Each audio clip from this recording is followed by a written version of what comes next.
Oh ya? Iya. Gadis maksudnya belum nikah? Iya. Oh gitu ya? Terus minta doain waktu itu. Minta doa apa? Supaya dapet jodoh. Oh dapat jodoh. Alhamdulillah sudah dapat jodoh. Alhamdulillah. Dan Sudah sudah dapat punya 2 anak. Itulah yang biasanya kalau udah dapet diem. Enggak, saya nyari Gitu. waktu itu kan Oh, iya. MNC TV yang di sana udah nggak ada. Terus saya cari-cari nggak ada gitu. Oh, saya iya. ketemu sekarang Alhamdulillah. lapor. Alhamdulillah ketemu lagi. Oh gitu. Alhamdulillah. Didoainnya Iya. gimana dulu? Didoainnya dulu gimana ya Pak?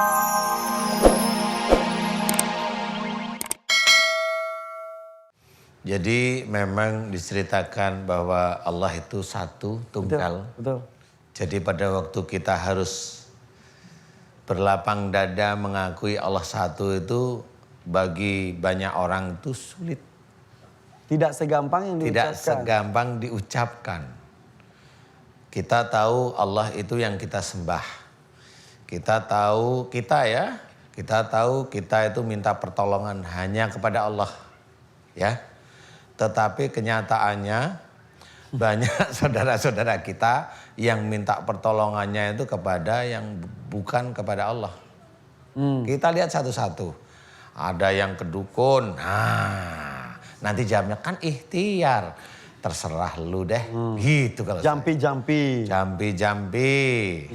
Meyakini obat ini yang hebat. Nggak boleh seperti itu. Tapi ini mah bukan dukun Ustadz. Pakai air terus pakai bacaan-bacaannya juga dari Al-Quran. Iya, tapi kan itu kan harusnya tahu bahwa yang kalau kita sakit ini kita harus tahu sakit ini dari mana sih?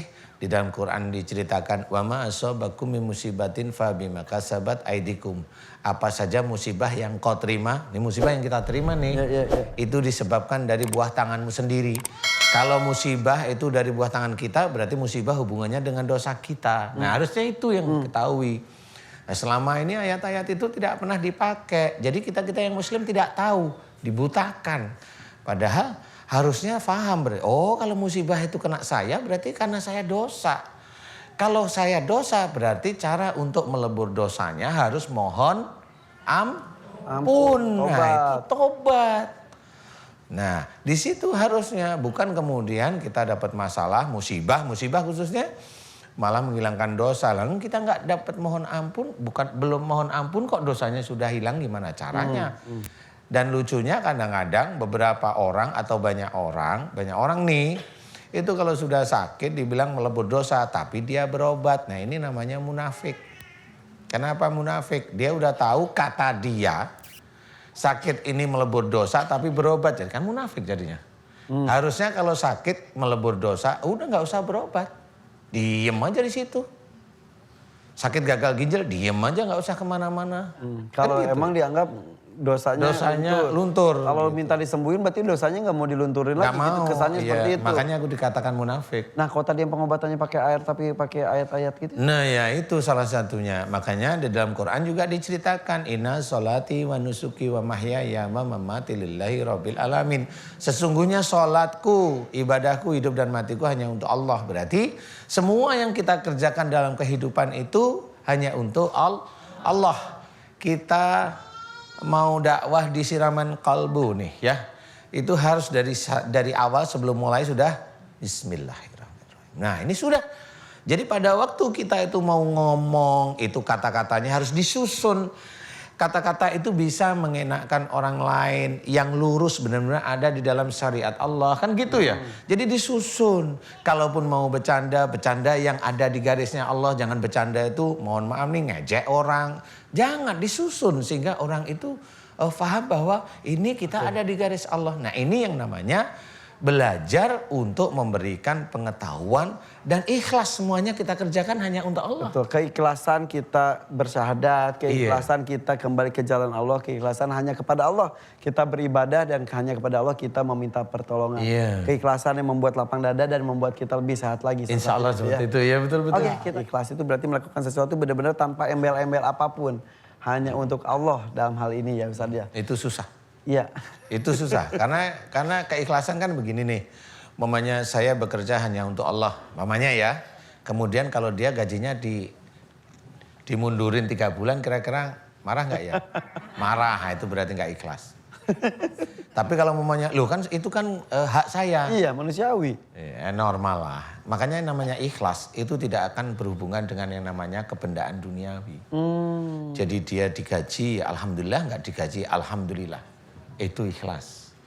Jadi kalau mamanya dia cari istri, bismillah dia punya istri, kemudian kekurangan istri dia bantu untuk menjadi dekat sama Allah Ta'ala. Istri marah, dia tetap tenang. Istri marah, dia tetap tenang. Dia tetap mengajari sesuatu yang baik ada jalan Allah Ta'ala. Nah, ketenangan dia nggak cuma sebulan, setahun, 2 tahun, 5 tahun. Dia tetap tenang. Nah, ini si suami ini ikhlas. Susah cari suami yang seperti ini kan gitu Dan ya. akan membuahkan yang luar biasa nanti di akhirnya. Nah, nanti di akhiratnya sebenarnya itu. Jadi keikhlasan itu kadang-kadang tidak diberikan hasilnya oleh Allah Ta'ala di dunia.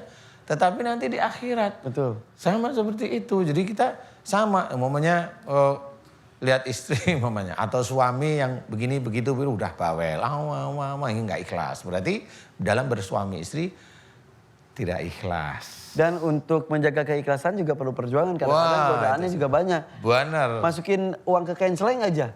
Udah ikhlas banget. Tiba-tiba, cie gue lebih gede nih daripada sebelah kiri.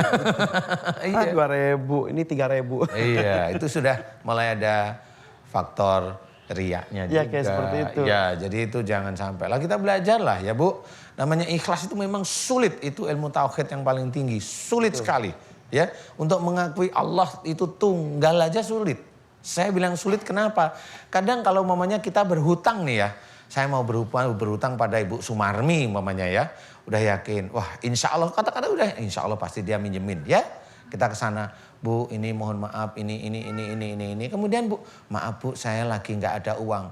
Jengkel, oh Ibu kan udah punya ini. Loh kok malah marah yang mau berhutang marah. Berarti si yang mau berhutang ini dia lupa bahwa ini manusia. Kalau dia itu lagi nggak punya rezeki, belum diberi Allah, atau dia itu sebenarnya nggak mau minjemin karena memang ada sesuatu, ya harus ikhlas diterima. Kalau dia marah, berarti dia tetap menuhankan orang yang mau dia pinjemin.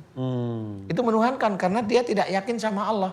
Kalau dia yakin sama Allah, dia pikirnya begini, iya ya, semua orang itu kan butuh rezeki ya. Kali dia sendiri juga lagi kebutuhan, astagfirullahaladzim, ya Allah jangan sampai saya menyakitkan saudara saya. Loh itu kan bagus, tapi kebanyakan kan nggak begitu. Iya kan? Ada orang berhutang ditagih, marah. Loh kan gitu, bener gak sih Bu? Oh iya, Padahal ini Ibu yang itu harus nagih emang ya. Iya, yang punya uang nagih. Ini Ibu yang bagian yang marahnya apa gimana? Maksudnya bagian yang berhutang, kalau ditagih marah gitu. Ya seperti itu rata-rata. Nah ini sama, itu juga tidak boleh. Mudah-mudahan saling mengingatkan ya, menjaga keikhlasan kita masing-masing ya Ustaz ya. Ya insya Allah seperti itulah. Oke, sekarang saatnya saya memberikan kesempatan jamaah yang ada di studio untuk memberikan pertanyaannya.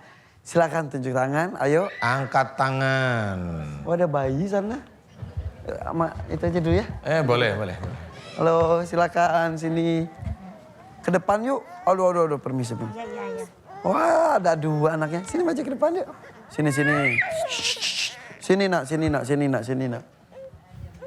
Iya, silakan. Assalamualaikum warahmatullahi wabarakatuh. Waalaikumsalam warahmatullahi wabarakatuh. Saya Putri dari Bekasi.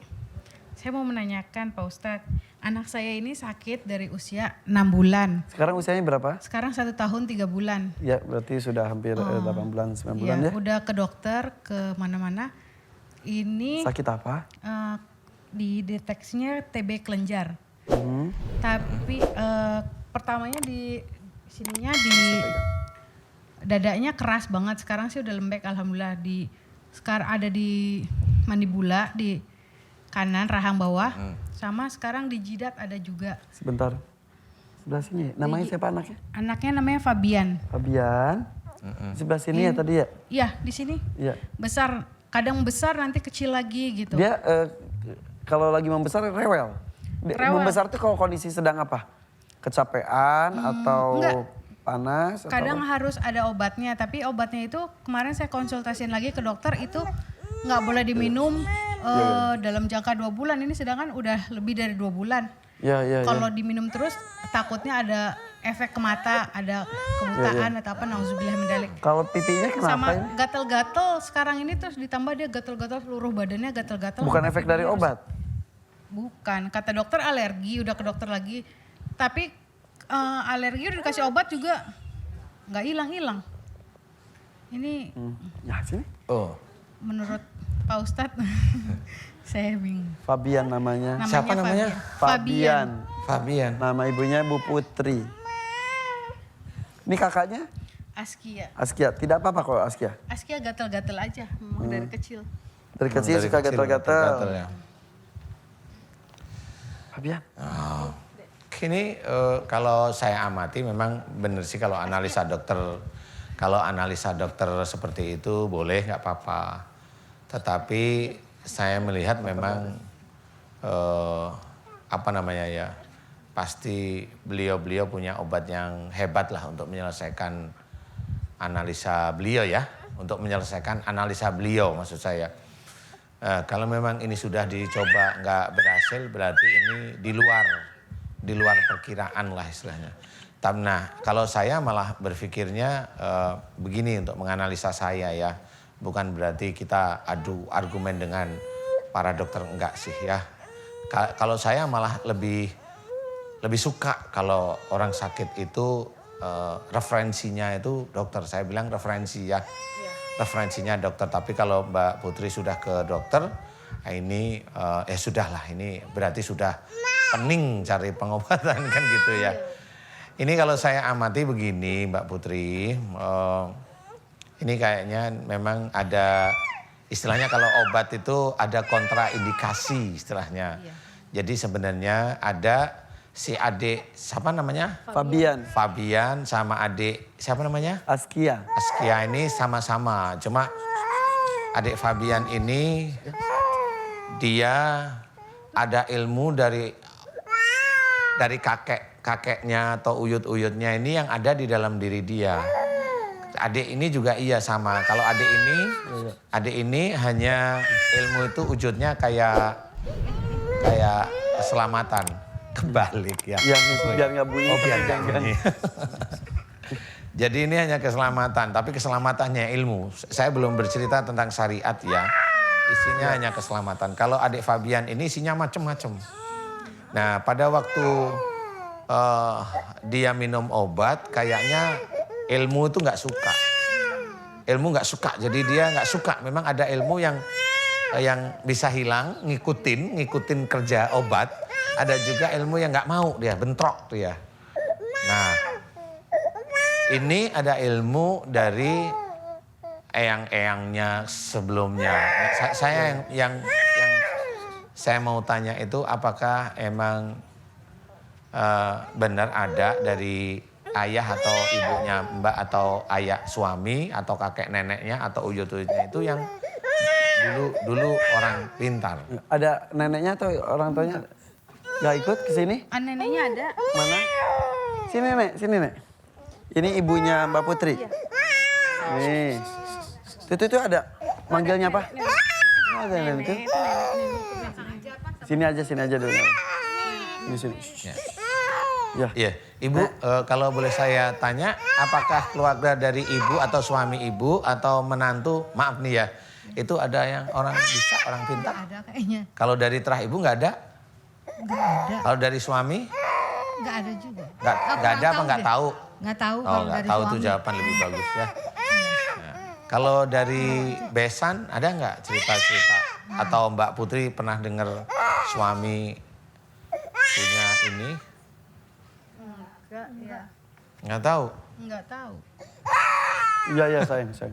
Kalau nggak tahu, saya cerita aja ya. Ini ilmu sebenarnya. Jadi ilmu dari orang tua sebelum adik Fabian. Jadi enaknya gimana? Apa namanya tuh? Suka ke Pak Kiai gitu apa? Ya Besannya? begitulah. Nggak tahu.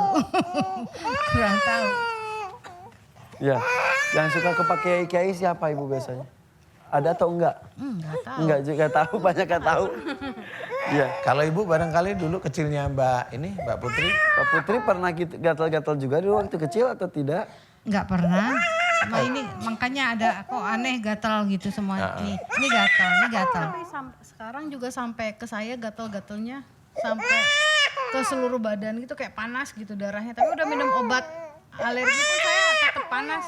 Iya, maksud saya seperti itu karena saya melihat kayaknya dari sisi Ibu. Kalau dari sisi ibu kan berarti orang tuanya Mbak Putri atau dari bapak kemudian naik. Tapi kayaknya ibu nggak tahu juga. Iya. Nah ini memang harus diselesaikan. Jadi gatal itu biasanya ilmunya itu untuk keselamatan. Menurut cerita orang sih orang nggak tahu. Ini baca untuk keselamatan atau orang dulu punya ilmu untuk keselamatan. Dia baca ini untuk keselamatan. Nah ilmu yang untuk keselamatan atau bacaan apapun yang untuk keselamatan biasanya wujudnya ulat. Boleh. Bawa ke belakang aja. Ini biasanya rewel gini sehari-hari atau? Enggak sih. Biasanya rewel. Kalau ini nggak rewel. Sakit pun gatal-gatal nggak rewel. Kalau misalkan itu nggak pernah nangis-nangis kayak Ini gitu. kenapa kira-kira? Nggak tahu, takut kali. Takut kali. Ada aja Mbak Putri. Siapa yang takut di sini? Nggak pernah, alhamdulillah sih nggak pernah nangis. Nggak pernah nangis, Ketemu ya? orang pun biasanya enggak. Baru kali ini ya? Iya. Terus sono diem lah malam. Gimana coba? Nah itu memang kayaknya tuh diem. Gimana coba? Kalau mau nangis lagi tuh. Iya itu ada ilmu. Insya Allah ada ilmu. Kalau adik Febian ini ilmunya agak lebih banyak daripada kakaknya. Agak lebih banyak jadi penuh gitu loh. Tapi itu pasti orang tua maunya nggak seperti itu ya. Maunya Iya, sembuh. pasti. Maunya sembuh. Nggak gatal lagi, kelenjaran juga. Pakai Iya, Oh, iya. pengennya sih sembuh karena udah jujur saya udah ke rumah sakit sampai yang kata orang spesialis penyakit kulit, sampai ke prof anak pun yang udah kepala prof dokter anaknya udah didatengin. Kepala 6 gitu ya minimum. Kepala 6 itu 6 jejer maksudnya kepalanya. Iya sih ini hanya ilmu aja. Kalau memang itu mau, memang ilmu itu harus disembuh. Harus dilepasin maksud saya. Jadi termasuk benjolan-benjolan itu tadi memang ada beberapa kelompok kecil yang seperti itu. Memang kalau dokter bisa bilang ini TB kelenjar bisa aja. Tetapi kalau tadi saya amati, ini bukan kayak TB yang biasanya saya lihat biasanya di paru-paru atau di tulang, TB tulang mamanya. Tapi ini beda. Ini itu jin gitu aja lah yang paling gampang ya. Karena itu jin gitu aja. dokternya pun yang di sini tuh sampai bingung ini tuh apa gitu di Ya, kepala. bener kan dokternya aja bingung apalagi saya. Sampai tadinya tuh mau dibedah, saya tadinya nggak kasih. Tadinya dibedah. Hampir mau dibedah. Hanya udah. untuk mengetahui itu apa. Itu gitu. Apa itu? Gitu. Iya. Ada. Bahaya dong. Iya. Ya sudah. Kita doakan saja. Kita doain aja ya Iya. si siapa Ade Fabian Riandra. Fabian ya. Iya. Kalau Mbak Putri badannya lagi gatel-gatel nggak sekarang? Tadi iya. Tadi ya? Iya. Sebelum acara mulai ini iya? Iya. gatal-gatal Sekarang ngadepin sampai- saya? Enggak. Enggak loh. Beneran Mbak Putri? Iya. Lucu ya. Bener tadi tuh sampai gatal sampai ke mata. Dia pun sampai ke mata. Nah, kan berarti sama ya kira-kira begitulah. Berarti saya adalah obat bagi Mbak Putri. Amin. Saya, iya. Obat maksudnya obat itu ya bisa menawarkan gatalnya. Beneran nggak gatel? Beneran. Bener sekarang nggak gatal? Iya, Oh alhamdulillah. Dulu saya juga sebenarnya lagi gadis pernah ketemu Pak Ustadz lagi di MNC TV. Oh ya? Iya. Gadis maksudnya belum nikah? Iya. Oh gitu ya? Terus minta doain waktu itu Minta doa apa? supaya dapet jodoh. Oh dapat jodoh. Alhamdulillah sudah dapat jodoh. Alhamdulillah. Sudah punya dua anak. Itulah yang biasanya kalau udah dapet diem. Enggak, saya nyari Gitu. waktu itu kan Oh, MNC iya. TV yang di sana udah nggak ada. Terus saya cari-cari nggak ada gitu. Terus Oh, saya iya. ketemu sekarang Alhamdulillah. Ya, lapor. alhamdulillah ketemu lagi. Oh gitu. Alhamdulillah. Didoainnya Oh, iya, iya. gimana dulu? Didoainnya dulu gimana ya Pak Ustadz? Jangan ngomong Mama dong saya rahasia nanti dipakai sama Kak Iva. Udah dapet. Tadi lah. Iya. Insya Allah itu ilmu kalau memang ikhlas Mbak Putri, kalau memang ayahnya juga ikhlas, ilmu itu harus dilepas. Karena ilmu yang adik ini agak lebih bahaya istilahnya. Ya. Iya. Karena kayaknya sisi emosionalnya lebih tinggi nanti si Fabian. adiknya ya Fabian itu. Tapi kayaknya saya pernah dengar kalau di suami saya tuh pernah ada yang ngasih apa sih? Kayak apaan macan atau apa gitu. Nah itu. Nah, itu. Apa itu enggak? Lah ya nggak tahu apa. Kulit macan maksudnya? Iya, apa Kuku macan. Saya nggak ngerti deh Kuku pokoknya macan kayak itu gituan, kan tapi yang kue pasti ini mas. enggak. Ada yang ngasih suami. Iya. Apa bilangnya? Lembaran apa? Nggak Kuku ngerti, saya apa? nggak pernah lihat, saya Taring nggak apa? pernah. Ekor apa? Kantung apa? Kantong apa? kantong macan. Kantong. Nggak ngerti. Nah kalau kantong gitu macan jimat itu gitu apa? mana langsung dibuang atau gimana tuh Ustaz? Iya. Iya, makanya di sini tadi saya lihat agak galak memang jinnya. Saya lihat, oh ini agak galak. Berarti besok karakternya si adik itu bisa ngikutin karakter jinnya. Kantung ya sudah, memang betul. Berarti memang galak gitu. Iya. Ya, udah diambil aja ya. Iya. Jangan cerita macam-macam, takut saya. Iya. Udah, Saya kita juga. doakan saja ya. Doain ya. Ini yang saya doain siapa? Adik Fabian aja ya. Fabian ya. Ya sudah, saya coba ingat-ingat wajahnya aja. Adik Fabian, oke. Assalamualaikum warahmatullahi Lebih dekat. wabarakatuh. Waalaikumsalam warahmatullahi wabarakatuh. Ya, Perkenalkan Ustadz, nama saya Reza Nur Afifah. Reza. Siapa namanya? Reza Nur Kurang Afifah. deket nggak dengar saya? Yang jelas. Reza Nur Afifah. Oh Ya. Reza. Dari mana Reza? Dari Kebun Jeruk Kebun Jeruk, kok deket. Deket. Umur berapa? 16. 16 tahun. Ya kenapa Za? Gimana Mbak Reza? Kan Lebih dekat gak? itu ya, ceritanya tuh dari umur 15 tahun. Kan saya kan itu ya, bapak saya sama ibu saya kan pisah. Mm-mm. Baru setahun ini. Udah lama, udah dari kecil, bayi. Ya kan ke bawah terus gitu. Itu tuh sering kayak murung di kamar gitu, murung. Diem nangis kayak di pojokan tembok gitu. Rasanya tuh kayak gimana ya Ustadz, kayak nyaman banget gitu loh. Diem sampai 2 hari pernah, 3 hari nggak makan, nggak minum, diem. Gak makan, gak minum, gak tidur. Iya cuman diem kayak Dan itu nyaman? iya itu Di nyaman sudut banget. kamar? Iya nyaman banget itu rasanya. Terus itu sampai paling keluar tuh ke sekolah ya. Ditanya kenapa kemarin nggak berangkat. Saya tuh nggak bisa jelasin gimana gitu rasanya ya. Sakit kayak inget orang tua gitu. Terus tuh kayak sesekali pernah ya, kan sekarang kan udah nggak sekolah, udah putus sekolah. Kenapa? Iya nggak, gimana ya? Karena jarang sekolah itu. Bukan, ibu sama bapaknya kan udah nggak ngurusin gitu. Sebentar, ibu bapaknya pisah tapi dua-duanya Ibu masih sama ada. bapaknya siapa itu maksudnya? Masih, Orang tuanya. Oh, Orang ibu dan tuanya bapak sudah- saya maksudnya. Iya. iya, Sudah pisah. Kamu tinggalnya dengan ibu atau dengan bapak? sama nenek. Ibu sudah menikah lagi? Iya udah punya anak. Bapak sudah menikah lagi? Iya juga udah punya anak. Kamu berapa bersaudara? 2 saudara. 2 saudara. Dua-duanya berarti bareng nenek. Enggak, yang satu sama bapaknya. Bapak. Bapaknya siapa?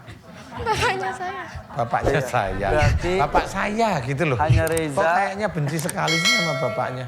Hanya Reza bersama dengan nenek. Itu Nenek. nenek dari bapak atau dari ibu? Dari ibu. Dari ibu. Iya kan, itu kan di kerjaan tuh ya.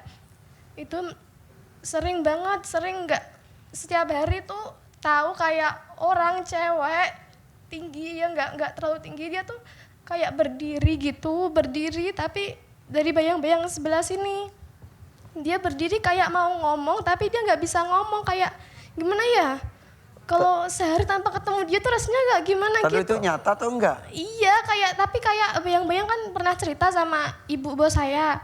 Dia nggak percaya, dia cuman Allah itu cuman halusinasi Za. Tapi saya tuh beneran tahu dia tuh cewek tinggi, cantik banget dia. Diam aja. Iya dia gini diem. Kalau sehari tanpa ketemu dia rasanya kayak gimana Sekarang di gitu. mana dianya? Nggak ada. Kalau lagi di mana? Biasanya di pas waktu goreng masak-masak gitu ya dia Kerja di mana sih, maaf? di warung. Oh, di warung. Kalau lagi goreng dia nungguin pinggir. Iya di pintu gini dia kayak nemenin gitu. Gak pernah ngobrol. Enggak, cuman diem liatin gitu. Kayak gimana ya? Kayak Sorry, itu kan tempat kerja.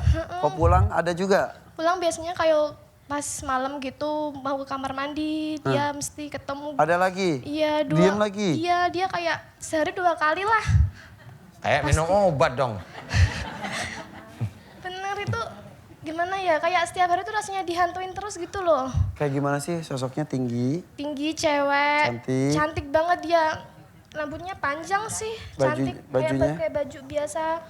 Bajunya? Gamis gitu tapi putihnya kayak ada garis-garis gitu. Cantik banget dia. Tapi nggak ganti baju tiap ketemu? Iya. Ya maksudnya tetap gitu. Ya sekali-kali kalau ketemu ngomong dong, kamu bajunya ganti jangan itu terus. Kan laundry banyak gitu. Ya Tapi kan? suka berusaha diajak ngomong nggak? Enggak pernah. Kenapa?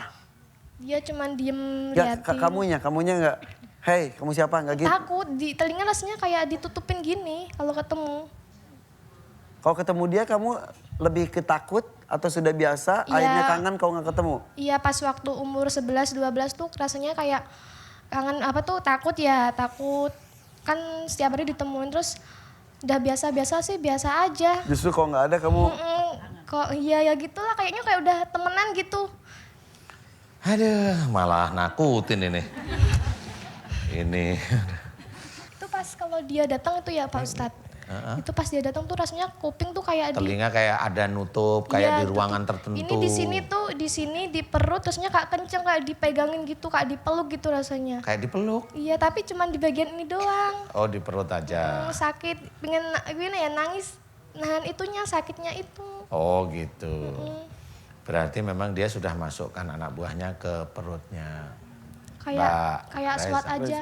Mau sholat itu rasanya Mau sholat. males. Mau sholat males. Rasanya lupa mau baca doa apa gitu kalau pas sholat. Itu lupa apa pura-pura lupa? Emang rasanya kayak lupa linglung gitu, males sholat. Terus ikut pengajian gitu rasanya kayak ngantuk. Pengen